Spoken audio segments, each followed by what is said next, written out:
Hello, hello. Welcome everyone to another month of investor readiness. Super excited to have everybody in the call. Some newbies, some oldies, some newbies, and some people that I know for a long time, and some people I just don't know at all. So, wonderful to have you guys here. We're going to wait for maybe one more minute to have everybody come in. We have about 35 registered, so we'll see how many people show up, but you are here on time. I love it.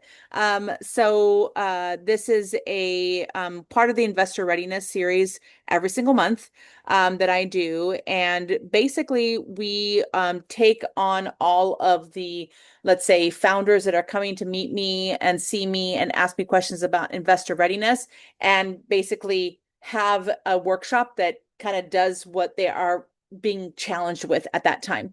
So it's really what is going on right now in the ecosystem. So one of the things that's come up a lot is pitching, obviously pitching to investors and all of that. So especially now we're in July 21st. Typically, over the summer, investors take a little bit of a break, but starting, let's say, end of August, September, it's like hit the ground running. So let's get you prepared and pitch ready before then. And there are a couple of investors that like to get connected with startups throughout the summer through events or networking or seeing them in different scenarios. So you're always pitching, right? The ABCs always be closing, right? Or always be pitching, ABPs. So that's just kind of like the philosophy. It is on investor relations is a relational marathon, not a sprint, right? So the more that you have great conversations with them in different avenues in different ways, that's how you're going to get more interest in it. The other thing is a lot of founders are really early stage that we help with at the Brink SBDC. So early stage is really hard. Right now we are going through a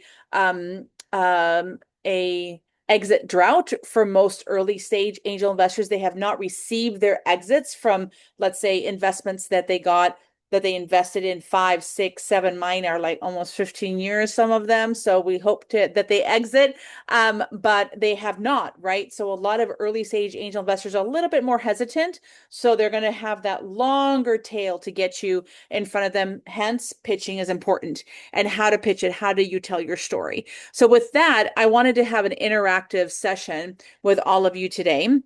I have about 7 slides planned because I wanted to I always try to give you something different than what you're seeing, let's say on YouTube, that we already have investor readiness from, about 2 years now that I've been doing this, and maybe something that you have not heard someplace else, and something distilled down so that you can get some good nuggets before we go into you all pitching and getting some feedback, right? And to get you guys prepared is that if you have a 1 minute pitch, let's hear you, right? If you have a 2 minute pitch, let's hear you. I don't want to go into 10-minute pitches, like maybe 5 minute max, and get some feedback. If you do have slides, let's go through them and have some interaction on that. But again, not more than a 5 minute pitch, just because then we can't get through everybody, right? And just a caveat also is that this is being recorded, right? It will end up on YouTube, right? So if you do not want to pitch, that's okay with me too, right? You're like, I don't feel like pitching, but you know that there's going to be audiences that you're going to be pitching to, live audiences that need to hear you. So it might be a good test. I don't know what you want to do. It's up to you. And then lastly is that if you do a 1 minute pitch, you're really not saying that much that is something that would be detrimental to you. So, and if it really goes horribly, we can always cut, right? Afterwards. And I'll let Stephen and the team know, like, we need a cut between timing here and timing there, right? So, you don't have that. So question when you have, okay, yeah. Ask away, Laura. And so I'm going to start the just what I prepared for you guys today. So again, I was trying to think about what would be something that you have not heard elsewhere. So with that is 3 things I wanted to bring up. I always believe in leaving breadcrumbs Then brag humbly, right? The humble brag. If you've ever heard me speak, I'm always like breadcrumb theory and humble brag. Breadcrumb theory is really about making sure that within your pitch, you are weaving subtle signals throughout your pitch, right? Because and I put there like credibility markers, lived experience, domain depth. Because if somebody's like, oh, we're going to save people, let's say school districts, 100 hours of time and, have them not spend so much money. And then you go on with your pitch deck. That's like the same as kind of anybody else. But if you're like, I was a K-12 teacher and I spent hours on this, and that is why I'm creating it. Oh, interesting breadcrumb, right? You're not saying your whole story, but something interesting. Then, like the interesting breadcrumb is, let's say you have traction. We just had our LES accelerator program today, and somebody's like, "Oh, I just closed two customers last week, $20,000 each." I'm like, "Whoa, hold up, wait up." Right? Well, that's amazing, right? And he just said it like that. It's like, okay, that could be a traction piece that you're like, and we closed two customers about $20,000 each. Oh, wait, that investor's like, bing, bing, bing, green flag, right? Let's talk about it. So you can have some of that breadcrumb throughout your whole pitch that by the end, it's like, oh, there's kind of been breadcrumbs so that at the end, that person's not asking them, are they saying the truth? I don't really know what they're doing. Does it make sense? All of those like yellow flags or orange flags, they're all being green flagged all the way through with little bits of information. And the humble brag is my favorite, is why you are uniquely built to own this space and why you are launching and scaling your business. I say this example a lot in some of my workshops is that we had a founder at Ad Astra that we were going, that's an Ad Astra is a VC fund that I was a part of and a partner at, and we were investing in this one company. And this founder got her MBA at Stanford, right? When she started the program, she was always like, I'm a Stanford grad and this, and I'm building a business and you need to invest in me. We switched it around saying, talk about like the pain of the marketplace, right? The pain was this, get them through it. Oh, and all the way through, it's like, well, our business model is a rental business model. And the reason why that's going to be transformative in the industry is because I'm an MBA from Stanford and I really was part of the healthcare system. And whatever she said, right? But that was the perfect time to do that humble brag that doesn't sound like I am, and therefore you must invest, right? So understand that humble brag and practice it. I'm always thinking about how do you practice that humble brag helps you in pitches and helps you in networking events. So that authenticity comes out and you are you uniquely and beautifully made, and you will have unfair advantage in the marketplace because of the humble brag and some kind of breadcrumb theory throughout your pitch. So you see how that really creates a unique story. Next up is every great pitch has an arc. And I talk about this a lot. I talked about this a lot in the last like 2 weeks, a lot was that arc. What does that arc look like throughout your pitch? And I tried to kind of do a little bit of an alliteration here, capture, convince, and convert. Right. And trying to get it so that you guys are easily like, okay, I need to do those three things in that pitch. Is that capture? We've always heard about it, the hook, open with some kind of provocative question or something like that. I give you three that typically work really good is a question that triggers curiosity, right? Curiosity opens somebody to have trust enter. You see how that's like open up. I'm gonna build that trust throughout the pitch and somebody's going to invest. Then the fact that lands like a gut punch, like, okay, wow, there's like 50 million people suffering with this, but it's actually a like autism or something. There's a lot of people suffering about it, but it's kind of like not really known because you don't see it. It's a hidden disease or hidden something or other. And then a story, it could be yours or a customer's, right? That story has to be tight to the point, and it could be the open to capture that. The story could also be midway or at the end, but just know where you're going to put it. Then the second one is convince, the core, right? We've all known about that, right? I've covered a lot of like the 5 M's of investing as market, model, momentum, management, and money.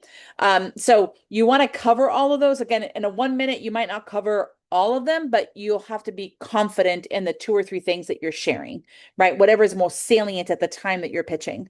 But you're really trying to build belief and increase trust, right? So you've opened up first, trust comes in. Now you're building up that belief and increasing trust so that you can convert at the end to like throw that out there and be able to get somebody to invest in you or partner with you or become a customer. So the convert part is the close. Leave them thirsty with a bold vision and clear ask, right? So the best closures that I've seen are bold vision that reminds investors that, what success looks like. That investor always wants to invest in that entrepreneur that's like larger than life with their hands wide open saying, I will conquer the world. I'm going to have a competitive advantage like nobody else, right? Another good closer is a clear investment ask, right? You're really closing $500,000 is exactly how you can help as an investor. You can do this. You can write a check, introduce it to the right people, or whatever that is. So that's very nice to have at the end because then that goes into a great question and answer. And then it's like a memorable final statement. And you don't have to be this like bold visionary person, but it might reinforce why you, the founder, can solve the problem that you said at the very beginning. Does that make sense? Like, so this is like really easy, 1 minute, 5 minute, 10 minutes. You're doing all of these three pieces in that pitch. And I just wanted to go over what, the 5 M's are. If you don't know, you can just take a screenshot here. Really thinking about what is the market? Is it big enough? Is it growing? Is there a trend? What's your business model? If you're kind of wishy-washy, that's the first question that they're going to ask you as investors is what's the business model? Is it B2B? Is it B2C? Is it subscription? Is it franchising? Is it whatever that is? Momentum is traction, right? And there's different types of momentum for different types of investors, right? Some people think momentum is this definition, and other people think the momentum is this kind of definition, meaning that one is more revenue, and let's see, revenue is the only momentum that they care about, right, as investors. And the other one is more of like, okay, what are your letters of intent, LOIs? Do you have MOUs and memorandums of understanding? Do you have influencers? What kind of all of that? What are you like moving towards? Revenue, I'm okay with that, depending also on that investor being pre-seed or seed. So kind of thinking about all that and incorporating it into that core, right, of that message of the pitch. And then management is the team, and moat is what makes you defensible. And name it as clearly as possible. And then the one of the last things, I think I have two more, is that own the pain and own the room. I find a lot that entrepreneurs say that the pain is huge, right? But it's better to be like, what's that true pain for the industry or customer that you know deeply, deeply well, and you are the founder who has built something to solve it. That has to be as plain as day. Own the pain, own the room, right? Because as soon as you do that, that investor's like, oh, there's something about that founder that she or he knows what they're talking about. So your real-time practice today is to deliver this pitch based on this. And then the last two, sorry, I have two more. Founder presence is that that's something to know, like, as you're in a pitch room, as you're looking at presence per se, it's a great equalizer, right? If somebody has an incredible solution and you cannot communicate what that looks like, it's going to not go anywhere. So that conviction that you have is contagious. Investors feel your belief. They want to know more about what you're doing. And I gave you two practical pieces is on Zoom. You want to amplify your energy, right? Because you'll see that this little let's say frame right here, I'm all in it, right? I've seen people pitch and they're like this, right? They're like way back here, right? That does not really showcase that you are filling the space. You want to be whoop all the way up saying, I got an idea and it's going to make $1 million and more than that. But I'm just saying something like that. So fill the frame, make eye contact with the camera, ensure good lighting, sit forward and engaged, and also bring 20% more energy, right? So I'm usually full of energy. I'm Latina and Italian, so like bring it. I'm always like full of energy, but I know on Zoom, if I have to convince somebody, if I have to do a pitch, when I was pitching my fund, I was a lot more like Disneyland, right? Like I need to be like a Disney character, right? And it feels weird, but you got to do it on video. And then, but video is actually more equalizing as well than in person. So if you are a small person, if you are petite or something that you actually can equalize the room, and you look the same as somebody who's like 6'5", 6'6", right? And typically there's research out there that taller people that like fill a room physically get more like interest and stuff like that than a smaller person. So I'm always like, Zoom is great. Like that's a great equalizer.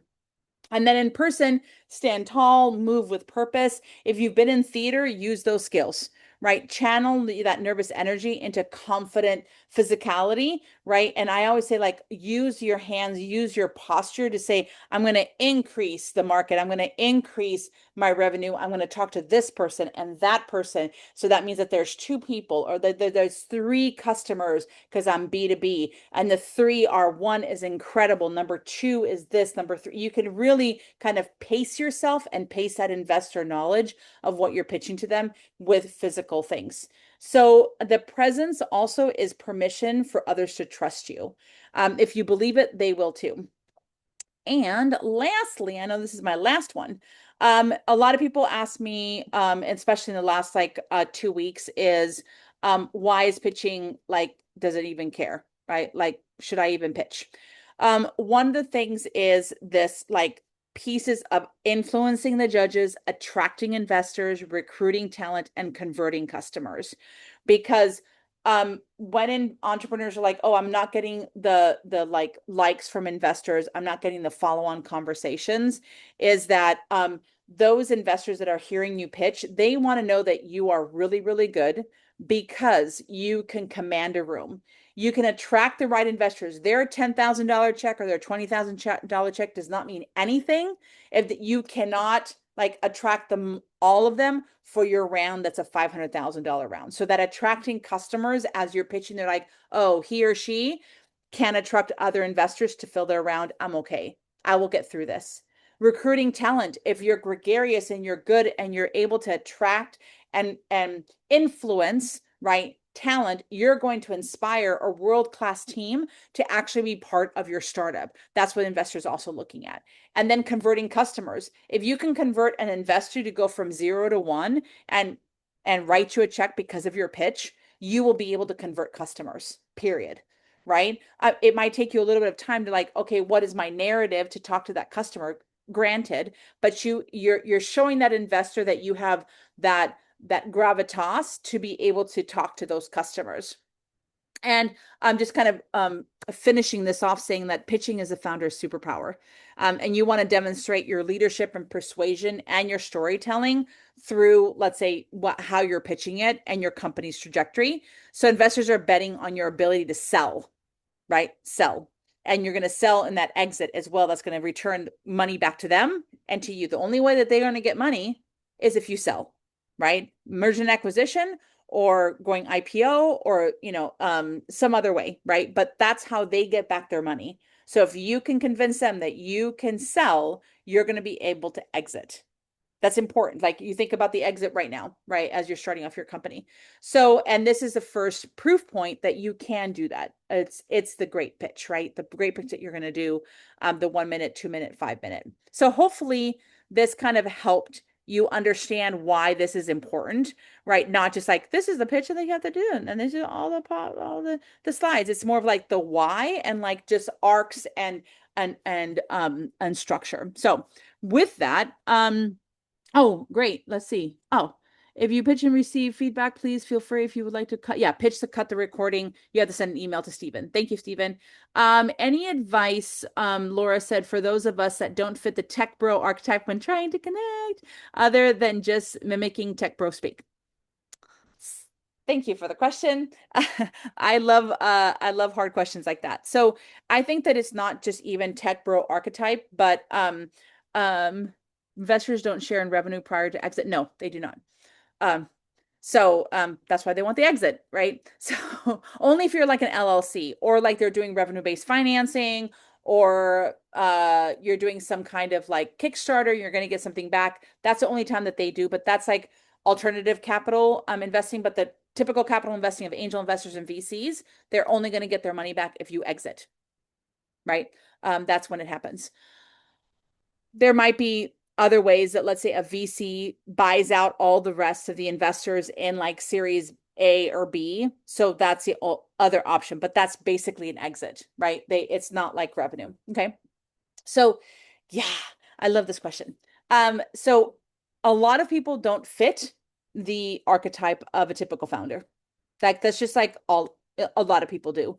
The typical founder is also biased of what the investor has actually invested in, right? If you're looking at an investor who's investing in Silicon Valley, they might be a little bit biased to look at somebody in San Diego, even that, right? So you're always going to be fitting into or trying to fit into somebody else's archetype.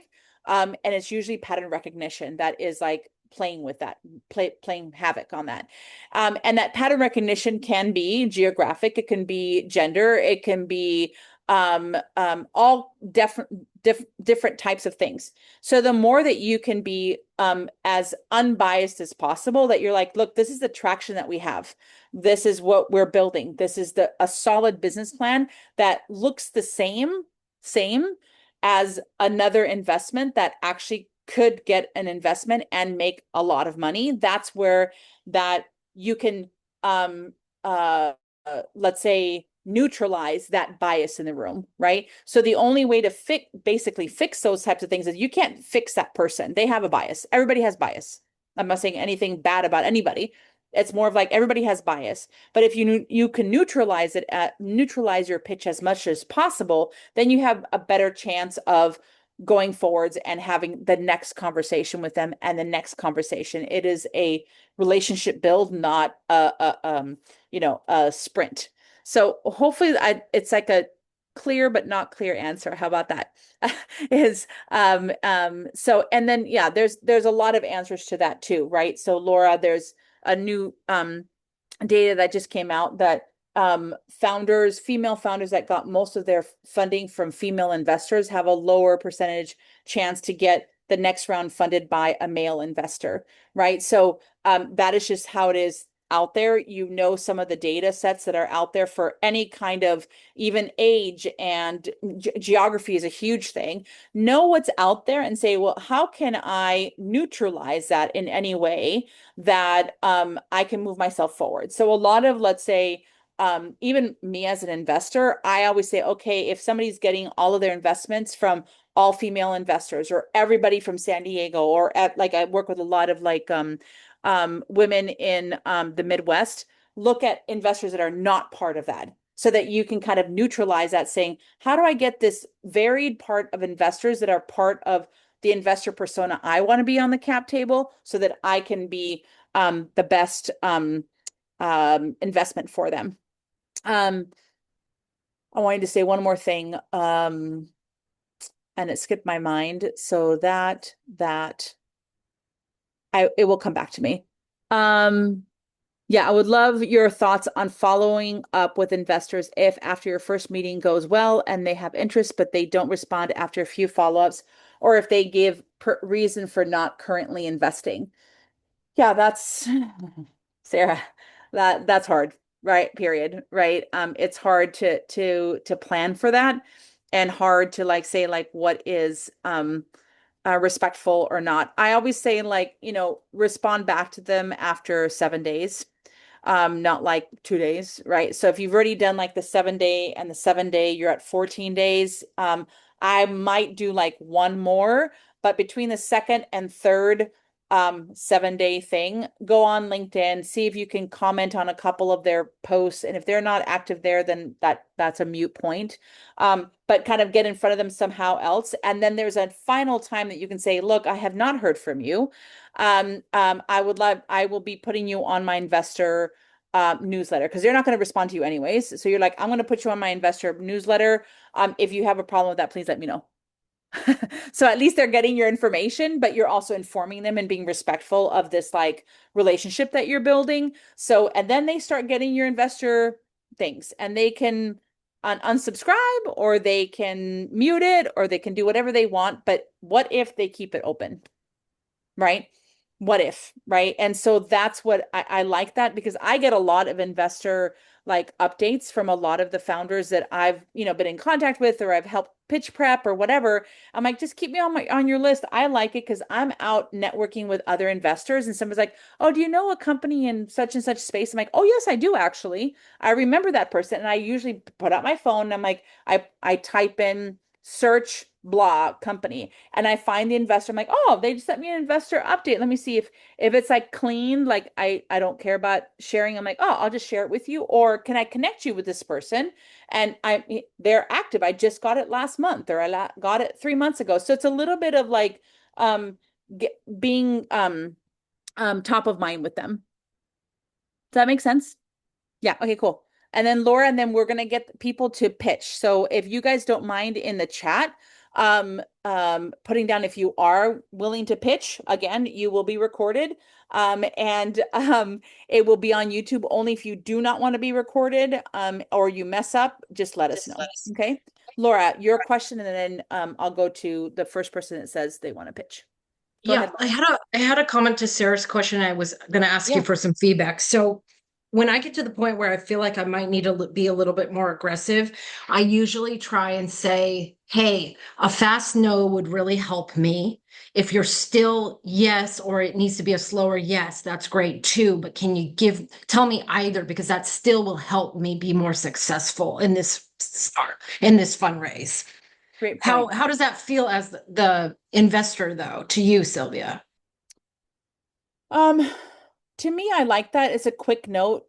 I just think that a lot of investors will not respond because they're like a quick note, what to, like I don't want to, or they're busy, or I don't, you never know where it lands.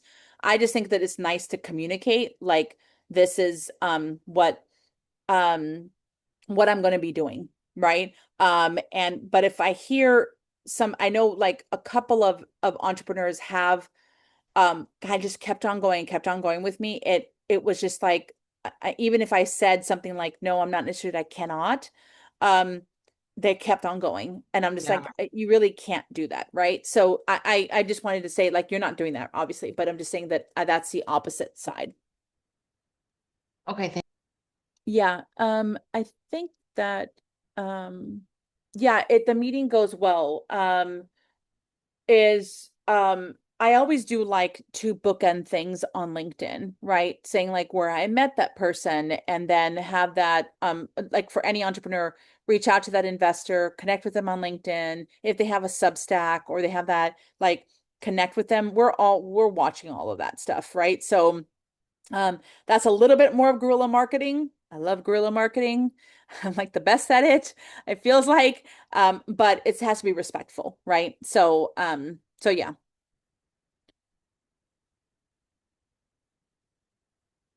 Oh yeah. So Daniel had a good point, and this is part of like the FOMO piece. So Daniel said, I attended a webinar in which the presenter said that we should give investors a deadline and then to enforce it to create some FOMO sense. This makes some sense to me, though it would have to be done respectfully, correct? Because some investors might otherwise just keep beating around the bush and wasting your time. What do you think? Yeah. That theory is good. Like I do agree with that there should be a deadline. Now I'll give you some scenarios. So there was one company that she's part of my portfolio company, and she was reaching out to us as investors saying by a certain date, let's say end of June, right? We need to close this. And if you do not put in your money now, we basically will go from like 5 million valuate, not it wasn't 5 million, it was like 7 million to like 12 million valuation, something like that, because she had VCs that were coming in for the next round. So she's like, you need to come in to this point. The deadline is this. And if it's after that, the valuation will increase. Just best of luck, basically. That's a little bit of FOMO saying like there is a deadline. Now, if there's a deadline saying I need to have a deadline, and that's like a valid deadline, like that's a explanation, a deadline with an explanation. Whew, a deadline with an explanation of saying this is why we have the deadline. It's nothing like ornery or anything like that. If somebody comes to me and says, I just started fundraising and the deadline is in 2 months, right? And be very forceful, that's hard. right? Because you are probably not going to get the investors in 2 months. Think about it as I take about 7 times to meet with somebody before I even go into due diligence.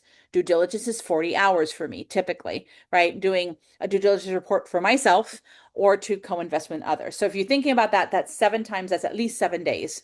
Times it by two because you're kind of meeting with them, whatever. That's 14 days already. Then due diligence is going to take me 40 hours, right? That's another 2 weeks. So we're now at 4 weeks. Just if somebody said like wants to talk to you, that's about 40 days. Then it's like and then deciding on the due diligence, deciding on terms, making sure that we're negotiating that. That may take another 5 days. We're at 45 days. And then just wiring sometimes takes almost 7 days for some people. They have to send in the wire. The wire has to be approved by the bank, and then the wire gets sent. So I mean, fastest pace possible, you're already looking at about 60 days, just like the whole process, just for one investor. And then you're thinking about angel groups and what they have to do and all that. So just know that like that deadline needs to be respectful of something more than 2 months, 3 months, and say, this is why we're having this. And other way that you could do it is also milestone based. Is like, look, we are looking at getting 100 units of this into a clinic, and their like deadline is 100 units by December. Therefore, we need to close this round here, and we need to hold tight on that deadline because of this. And it is part of FOMO, fear of missing out, is that if you don't come in this round, and I'm going to hold that deadline hard, then yes, that is a little bit of increasing that FOMO and making sure that there is a deadline, because they're going to send a wire whenever they feel like it, really, if you don't have a deadline. So there's a little bit of that gray area, right? And the last thing would be, Daniel, is that if you set the deadline, what happens if you don't get the funding? Like, that's a question to all of you entrepreneurs out there, is that what happens? Like, will you just keep on going because you're going to just like push the deadline farther? What happens, right? So it should be something that internally, if I don't get funding by that time, I have to make decisions, right? Of like, am I sticking around? Am I not? Do I need, a loan? Whatever that looks like, it's internally driven as well. Mm, yeah. So, okay, there's a lot of questions. I'm like, who wants to pitch? Um, for a quick question for pitching, how long should these pitches be to be respectful and understanding what is being asked? Okay. Sarah, are you asking for like today or typically whenever you meet with an investor? Today. Oh, today. Oh, and I would say like let's not do a 10 minute because we're already at 4:30, and we only have 30 more minutes. So like 1 minute, 2 minute, 35 minutes would be fine. Yeah. Does that help? Yeah. And I would say that if you're talking to investors and you only have 30 minutes, you don't want to do a 20-minute pitch, right? So I thought you were asking that. So it's nice to have a pitch up front that's like a minute going la la la la la, all this stuff, or you just start talking to them, right? And you're like, "Do you want me to pitch?" And they're like, "Yeah, sure." And you do your like 5 minute, and then you have really great conversations, and you have like an appendix of like 100 slides long, right? It's just in case they ask you anything, right? And you go into so okay, perfect. So Sarah's up next, but I'm gonna Daniel use, if you meet someone 7 times before even talking due diligence, then aren't you also saying that if an investor won't meet with you repeatedly, thus showing serious interest, then we should just write them off and stop wasting time? Oh, yeah. So like I would say that some investors just need two meetings before they go into due diligence. Individual investors. Some individual investors don't even do due diligence. They're like, we like this person, right? So it really depends on what that relationship is. What is the not there's standards of like angel groups, but relationship building is kind of like the universal standard, right? Is that as you're building, it might just be 2 times, and that person's like, I want to go to due diligence with you. Great. And that relationship build needs to be built. Okay. Sarah, do you want to pitch? Okay. And Yeah. then Christopher's that next. Just making sure. Can you hear me all right? Yeah, I can hear you. Perfect. Awesome. Also, Julio said hi, so I'm passing that Oh, on. no, I love him. Yes, my portfolio company, he's the best. Okay. He's I love amazing. all my portfolio companies. I'm a little bit biased, so. Awesome. Hi, nice to meet everybody. I'm Sarah. I'm the CEO and co-founder of Trust Care. Trust Care is a mobile application helping caregivers manage burnout before it becomes a medical emergency. Founded by myself, a UCSD neurobiologist, and an ex-Meta, ex-Sony engineer, we both live this firsthand. We currently sell to home healthcare agencies as a platform used by the hired and the family caregivers. We're the only tool in the agency channel built for caregivers' emotional survival. Every competitor is solving logistics. We're solving burnout. We compete in a $200 billion market, and we have a live MVP, 5 live pilots, and we're starting research both at UCSD and SDSU. Also, we just finished up a home lab. We are currently raising about $1 million for HIPAA compliance, operations, and legal. Thank you so much, Sylvia, for taking the time today. Yeah, this is great. Great pitch. Yay, everybody. It's good job. Good job. Good job. You got claps from everybody. Great. So you're the first one and you did a great job. Very nice. I would say go slower. Like I know you were trying to get into that minute, but I think that what you're saying will like land better if you go slower. I'm just saying like we're also trying to go fast right here to get everybody Absolutely. through. So I acknowledge that.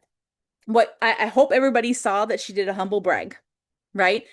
You heard it, right? She's like X all the things, right? But that wasn't how she started. She wasn't like, I am this and you must listen to me. It's more of like, hey, what about this and what about that? And by the way, we're this and we're going to be able to execute. That's that quintessential humble brag. So well done on that. Um, One thing that was kind of interesting is that you and again this is for everybody to learn. So I'm not and this is all about like constructive criticism is I love that you said home agencies. We you said something about home agencies after the humble brag. And then later on you said we have an MVP with 5 live pilots and research. That's that story of like traction, boom, boom. That was great. Like I know exactly where you are. However, that first piece, I was like, I was trying to get you, like, I was trying to think about where are you in the continuum of 0 to 1? Like, do you have your first revenue in? I don't know. And it sounded like very like idea. And then I'm like, home agency. I'm like, does she have people that she have pilots? That was my question. Does she have pilots and all? You did answer it, but over here, right? And just be aware of that, right? Because I wanted you to know, like, I was like really over here in the ideation and I stayed there for a long time. And then when you said MVP, I like slid you over. And I'm like, okay, she's right there. I totally get it and I'm there, but the slide was I felt like I would have liked to have that slider like go over sooner. Does that make sense? Absolutely. I Okay. think I'm really trying to keep interest while also Yeah. kind of like breadcrumbing along. Yeah. One thing that I would love your feedback on Yeah. specifically is we are trying to be able to explain what it is we do because I've done this pitch quite a lot. And Mhm. then a lot of feedback I get is like, I don't get it. What makes you different? What's different between everything else? And so I do think I spend too much time explaining this, what we do. But when I haven't done that, people are like giving me feedback that doesn't pertain to Yeah. what we do because they don't understand it in 1 minute. Yeah, I understood it, right?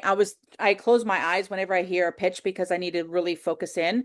I didn't have to work too hard to see like where you were. I was also trying to figure out traction and all that. So I think I'm good. I would the only let's say feedback is I couldn't like look at an investor next to me and be like, and she does this. I couldn't do that right now, right? But I was Absolutely. actually also worried about all the things that you're doing and writing it down. So it's a little bit different. But just letting you know, like sometimes whenever you have that challenge, and this is for everybody, is that you're like, oh, I'm hearing this and I'm hearing that and I'm hearing that. Think about it as if they heard it, could they repeat it to like somebody right next to them? And if they can't, do you have to add something at the end saying we are the blah blah blah blah blah blah blah of whatever, right? It's like that whole like little pitch is like we are the Uber of the this industry so that they could take that and be like and then talk, right? Because you want them to co-invest, you want them to syndicate, you want them to share with their other investor friends. So Awesome. maybe that's a little bit of a tweak. I don't know. I'm putting it out there. Yeah, The last thing is that I think that yes is home lab. So so history. I invested in Julio. and she knows Julio. Julio is home lab. So she already at the very beginning said, Sylvia, you know Julio. He says hi. At the end, she said home lab. So I, as an investor in home lab, know, okay, she's good. Like she's covered, she's being supported.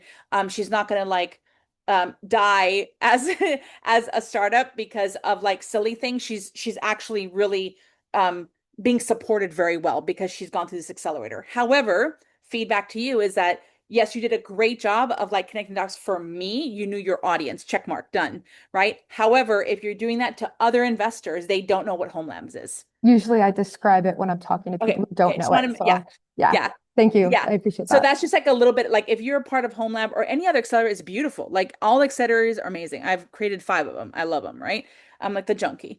But if it's not Techstars or Y Combinator, people usually don't know. Even like Springboard, that's on the East Coast, which a lot of people do know. They have a women's health accelerator that's fabulous, right? But some people don't know what that is, or they don't know like how good it is, like Springboard, the blah blah blah blah blah, like define that. And I know you didn't, but I just want to know everybody in the room, if you have gone through an accelerator, describe it a little bit, or it's equally as important what you leave out of your pitch than what you leave into your pitch. So you might be like, Home Labs, it's an accelerator, and then you know that your first question is number one is this, number two is like, what was the accelerator? Did they take any percentage? Like, how is that? So that they know as investors, oh, she's already given away 5%. There's 95 left. What are we going to do with that 95, right? So yeah, there's a lot to do when you talk about accelerators, because there's a lot of like known and unknown things, and they would probably want clarity. Thank you so much for that Yeah, feedback and that's thank it. you. Yeah, no problem. I'm glad that this was a good feedback session. Okay, next up is Christopher. Hi everyone. Yeah, excited to pitch. Thanks for the opportunity. I'm Chris Haushalter. I'm founder and CEO of Arcadis Therapeutics here in San Diego. And so our company is developing an AI native platform for a field of drug discovery called molecular glues or induced proximity drugs.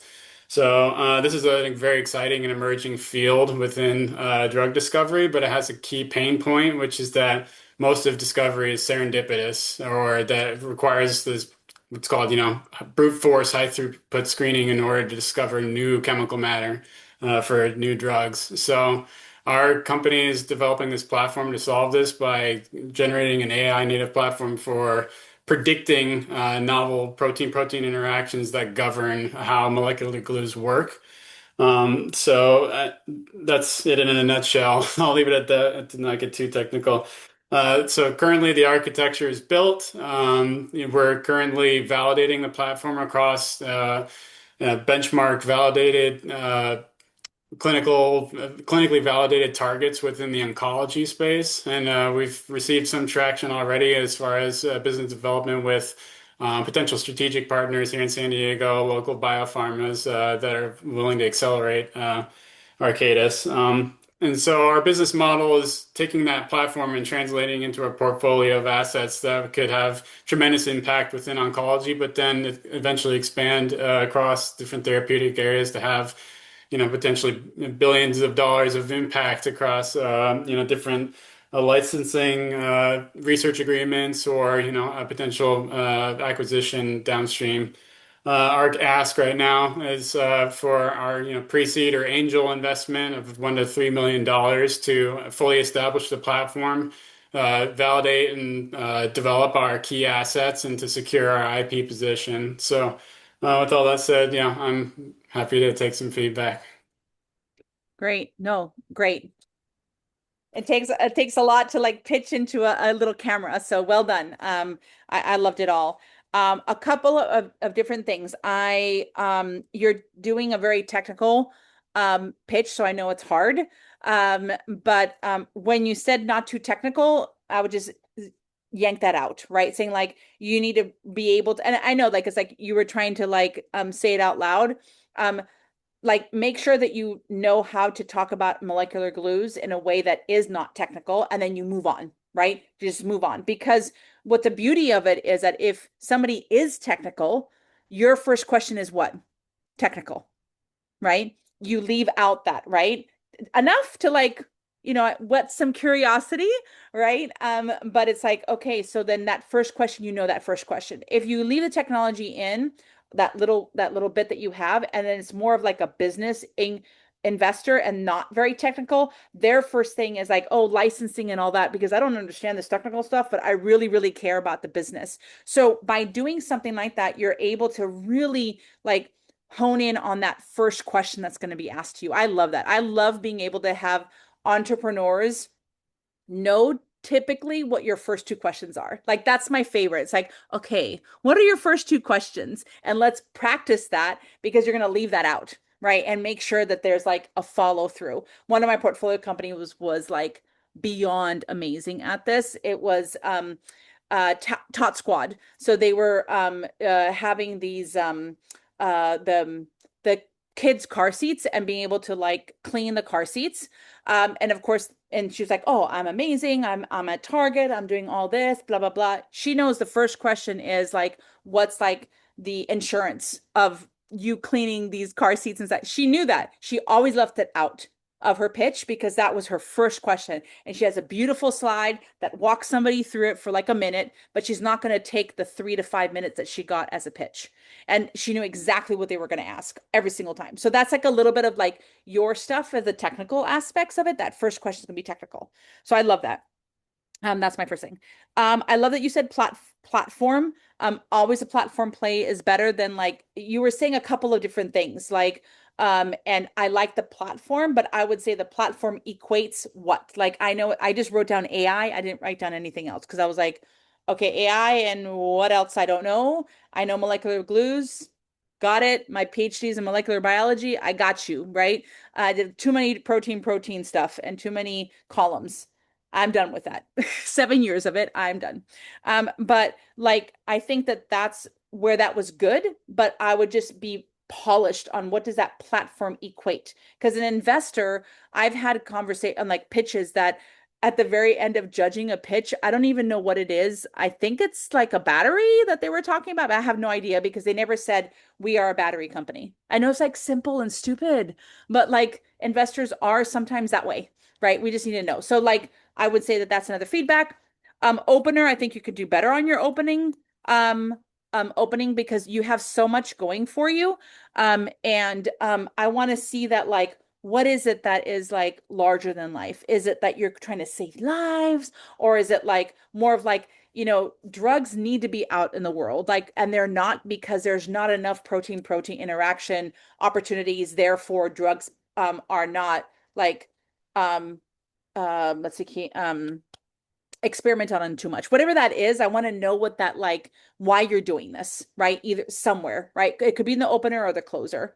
Um, yeah, you said validating clinical oncology. I don't know what you were talking about there, but I was like, oncology is good. You're validating something, but the same feedback that I have for Sarah is like, where are you in the 0 to 1? I'm not completely sure where you're at, right? So if it's truly that you're validating through clinical trials or something, give me something to anchor on. And I know it's super technical, so like think about it as plain vanilla, right? Is that the typical plain vanilla startup in your industry goes from, like bench research to clinical trials to blah, blah, blah to blah, blah, blah. 4 pieces of this like production. Where are you? Right. And if you anchor with a word where you are, then it's like, oh, I get it. Right. You can talk more about like what your uniqueness is, like bring in the sprinkles and the chocolate syrup, right? But like, give me plain vanilla. Where are you? So that I can evaluate where you are. So yeah, that's that. Oh, yeah, expansion. So interesting. You said, oh, after oncology, we're going to expand someplace else. I didn't feel like that was like, it didn't like make something better on your pitch. It was just kind of like, we're going to expand. And I'm like, I think that I think I would want you to spend those seconds on like, why oncology? Like, is it path to market? Is it like, oncology, like your team knows it? Whatever that is that you're like, like Sarah said, I'm X, whatever, whatever, whatever. Therefore, I'm going to go this path, right? It makes sense. So I want to know why the path to oncology. And then the the expansion might be better in the Q&A, right? Because then you can say, yeah, we're doing oncology first because that's beachhead, blah, blah, blah. And then we're going to go into X and Y because molecular glues work better in, I don't know where, right? Somewhere. Oh, uh, last two things. I'm like going at it with you, but I know you can handle it. Much So appreciated. yeah, no, I'm like that. So I never heard who was part of the team, right? So I would have loved to find that out. Is it you? Is it a couple of people? And there's nothing wrong with being a solopreneur people, right? You're like, hey, I'm doing it on my own, or like I'm the founder, and I would love to gain some great advisors that will help me move forwards. That's how you kind of like not mask, but that's how you can communicate. I'm a single founder and I acknowledge I can't do it alone and I'm coachable and I need those advisors. Boom. Like you've said a lot with that. Even if you're still like the same thing, that is the same thing as saying I'm a solopreneur and I'm just doing it myself. Right. So you can do it in a way that like really honors like the passion that you have and like who you are. And then lastly is you did say how much you're raising, 1 to 3 million. My one of my things is I don't like ranges. I don't like ranges of an ask, right? I know that sometimes people um let's say have milestones of like if we raise 1 million here or 1 million the first year and then the three total. It that's just too complicated for me. Like I'm like, what does that actually mean? I would much rather for you to say, and the next year we're raising 1 million from pre-seed investors, blah. So that I know, again, I can turn to my investor next to me saying, hey, I have this great company that's raising $1 million pre-seed. I know that you write $25,000 checks. If we get a couple of people, we're good, right? I can't do that for you, right? I'm like 1 to 3 million. What does that mean? I don't know. So that's just yeah, hopefully that helped. We dove in. We dove in. Awesome feedback. I really appreciate it. Yeah. Yeah, but that's and it's a typical and pitch of a lot of different people. It's like how do we make you better, right? And have investors say not yes, but like I want to know more, right? That's all you need to do. Okay, perfect. Sally, go Yeah. ahead. We have like 6 more minutes. All right. Let's go. Let's do it. Yes. Hi, everyone. I'm Sally Raffi, founder and CEO of Visits. So, access to birth control in this country is hard. What if you could walk into your neighborhood pharmacy just like you pop in for your flu shot? I worked with the state of California to make this possible over 10 years ago, and I started offering this service in a local mom and pop pharmacy right away. People loved it, the convenience, the quality of care, and they kept coming back to see me year after year. This is now possible in 35 states and counting. We've got a network of over 4,600 birth control pharmacies across the country.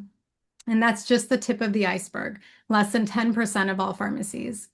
But pharmacies are busy, and adding a new service is challenging, especially since most states have different rules, procedures, and required forms to do this. That's a lot of administrative burden on pharmacists. Our team of pharmacists and software developers have created a turnkey cloud-based platform for pharmacies to be able to provide these services. With visits, patients get more privacy, pharmacies get compliance, and everyone gets efficiency. Our platform equips pharmacists with evidence-based clinical workflows, patient screening tools, state-specific guidance, documentation, and follow-up resources so they can prescribe safely and confidently. By reducing administrative burden and standardizing care, we help pharmacies expand access to essential reproductive health care in the communities that need it most. Great. That was good. That was clear. Well done. Have you just drafted it right now? I love Yeah. that as the start. So you probably got it. You did a little bit of like we of the team, similar to Christopher's. Is like I don't really know who that team is. I see you and I trust you, right? Because you're like walking me through this beautiful story, but I just don't know who the team is. So that's a little bit, again, you only have a little bit of time. So you're not gonna be like, and we have 10 people, la da da da. I like what you said. It's just like, and again, you just drafted it now, right? So let's tweak that a little bit. That would be fantastic. I love the story up front. My only hesitation there is that I was anchored, and maybe it's just like how me personally like received that was like 10 years ago I did this, right? So like I was like respect all like respect, and you're like I'm across everything, but I kept anchored on like it's been 10 years ago. So like what have you been doing? So and then when I heard you say I have a platform, I'm this, I'm like, "Oh, I'm now listening to the new pitch of like the new company." So either that needs to be maybe a little bit shorter of like, look, I took something from here to there. I know Daniel really well. And Daniel has that same sort of like process of like, I've built this crazy, amazing, like advocacy, all this stuff. And then now I'm doing something that's like a platform play. So it's always it's uniquely you, right? So I would just say I was anchored too much on the 10-year, but again, it might be my like perception, but just work on that a little bit of what does that transition look like as you're grabbing what you've done so far and you're doing a platform. One of the ladies that I've helped over the years, she was going from service to platform as well. She had like, I think it was like 80 or something law firms that she was doing like HR services for, blah, blah, blah. And then now she created a platform for specific law firms, for specifically law firms to do HR, but in a very like blah, blah, blah way, whatever that was. So she was very like, we've done this for the last 15 years. We understand what they need. It's the same pattern and all that. And we knew that we needed to launch this platform. And the platform is now being, like servicing like 5 times as many law firms or something like that. So it was a nice transition, but she was able to respect and honor what she's built so far. So a little bit of a tweaking there. Um, this is more it's like I have 2 minutes. Okay. The other thing too is that you mentioned a little bit, and this is more of like, I think that was a little bit of, oh yeah, that was the same kind of feedback as Sarah's, is that I got two dispering things in my head was pharmacists are going to have a really hard time with change, right? They have systems, they have this and they have this. And then you're convincing me later that it's like a flow and that it's going to change not just like reproductive health, but everything. And then I'm like, is that the same or is that like different?